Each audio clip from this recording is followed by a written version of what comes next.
And through this example, now I will talk about that I have been talking last few days, that once we are talking about uh, hyperfine and superfine, super hyperfine coupling in ASR spectroscopy, we talked about the nuclear spin, na?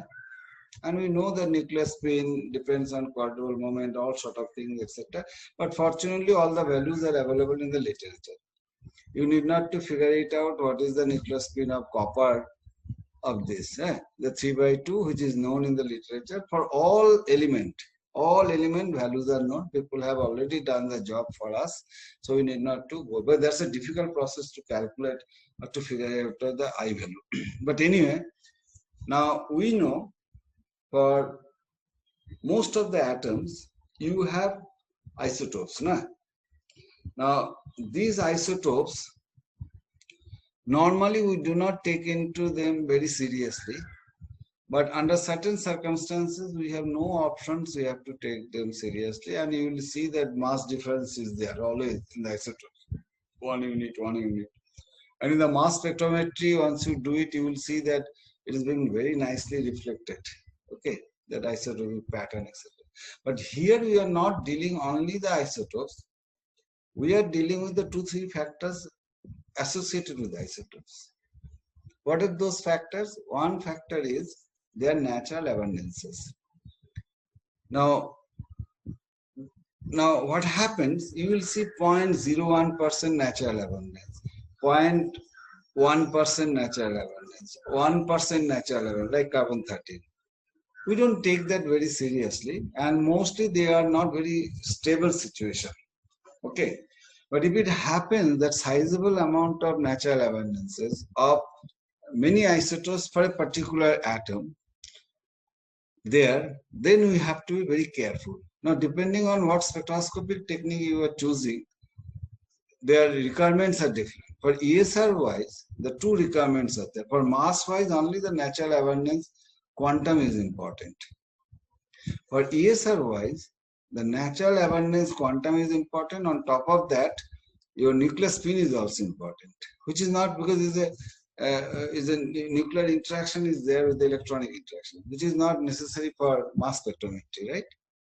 So one such example, if you look at the simple copper tetracoordinated copper square planar compound, copper 2 of course, because acetyl acetonate 1 minus, and this is resonating from 1 minus, so copper 2 neutral compound D9, 1 unpaired electron naturally, and that gives you one line spectrum, which is not equal to the radical spectrum. Now let me tell you this, I think I should have told you this thing earlier. Now in a metal complex, radical you get one line, normally if there is no hyperfine or super hyperfine interaction, you will be getting one line EPS spectrum. In a metal complex, if it's a perfectly symmetrical system, there is no distortion along the XYZ axis, then you will be also getting isotropic signal, one line spectrum. Now looking at one line spectrum from your compound, one could be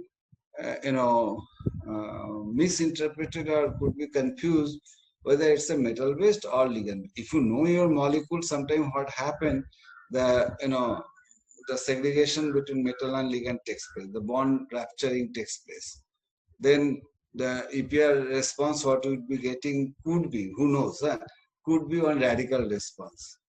Now then if you get a one line spectrum, then particularly in the solid state, always in a metal complex, you'll be getting one line spectrum. You won't get any splitting due to the molecular distortion.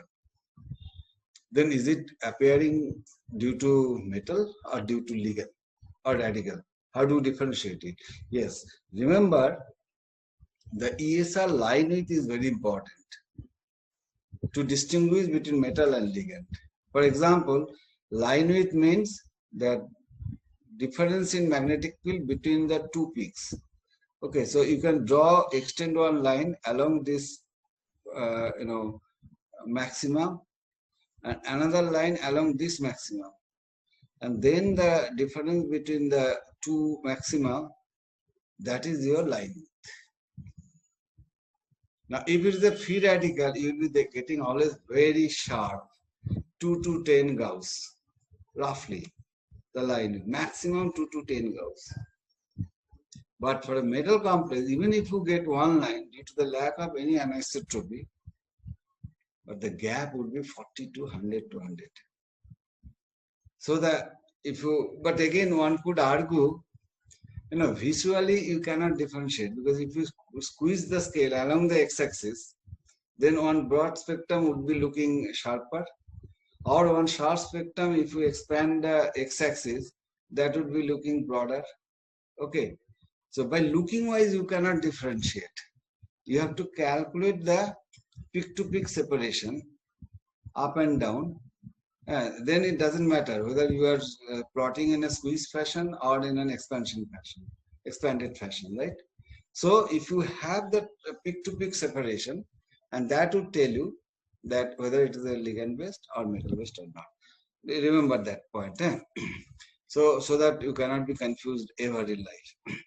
Now, if you have a molecule of this, and if you look at the copper, so one line would be splitted by I equal to 3 by 2, right?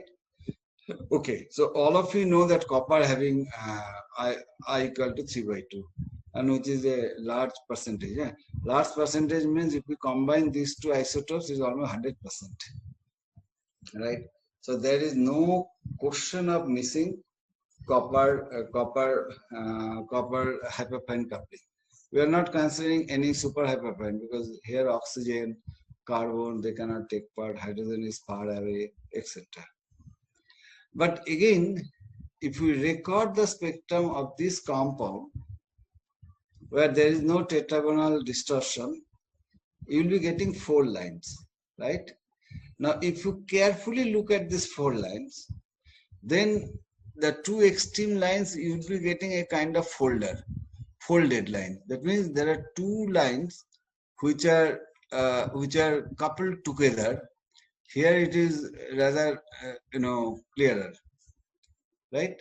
So that means it gives you, normally we don't care, it doesn't matter. I got 4 lines, so it is copper 2, matter is over. But it's not over. You have to understand that why you are getting folding over here. Here the line is little bit broader than what one could anticipate otherwise. Okay, and here you are getting clear-cut 2 peaks. So from what is the origin of this peak? That is the understanding we have. Then you have to go back into the isotope, as I mentioned you just now, the ratio of abundances of the isotopes. Now there are 2 isotopes. Here the good point is both having the same I value.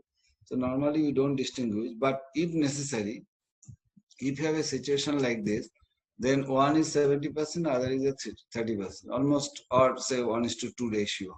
They are there. So ideally, I told you that ideal situation is fine for the piece of a paper, but not for the real situation. Ideally, one should expect spectrum like this, the 4 lines for 63, and these smaller 4 lines for 65. Okay, they should come very close to each other naturally. And if you look at the intensity ratio, more or less half. And here it should be half, as because both having the same number of peaks, 4. Okay, 4 only, their ratio is close to 1.2, slightly here and there. And that's why this ratio would be